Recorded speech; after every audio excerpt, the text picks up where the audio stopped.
Dostlar, sizden mında mı? Selam. Мен сізді менің лабораториямда көруіме бек шатмын.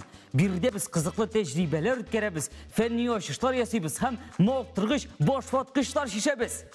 Сіз әзірме, достар? Алайса, кеттік! Достар, мен бүгін де сіздің үшін бір мауықтырғыш, башватқыш әзірледім. Иқтибар белән тыңлағыз һәм қарағыз. Көргәнегезчә, мен бірде бик матур бір рәсем ясадым. 6 почмак бар. Sizге бар тек 4 шырпыны көшіріп, бірде 3 почмак қалдырырға керек. Яғни шық, достар, бүгінгі башватқышымны шеше алырсыз мекен? Әйдегіз біргелеп, ойлап қарайық. Демек, тағын бір қат бүгінгі башватқышның шартларын қабатлайым. Бірде 1, 2, 3, 4, 5, 6, 3 почмак ясалған.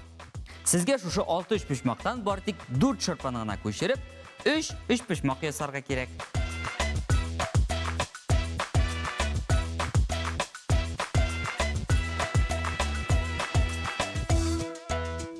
Достар, мен бұл башватқышны шештім.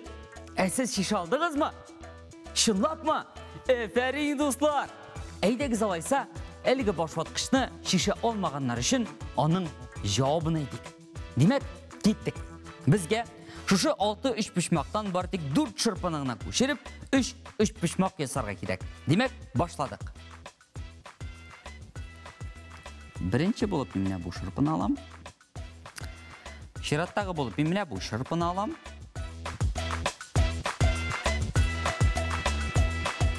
Демек, мен 2 шырпыны алдым. Тағын 2 шырпыны алам. Қазір мен бұл шырпыны алам. 3 болды. Һәм тағын 1 шырпыны аламда. Үстегісін рәтләп қоям. Нәтижеде 1, 2, 3 почмак келіп шықты, достар. Міне шулай. Яғни, сізге бүгінгі башватқыш ұшады ма? Ұшаса, мен мұндай башватқыштар көрсетуімні келесі тапшыруларда да давам етем. Шуңа көре бізіне қарамай қалмағыз, достар. Әмин, әліге сіздің білен сау болашам. Келесі шаршыларға қадар. Хош!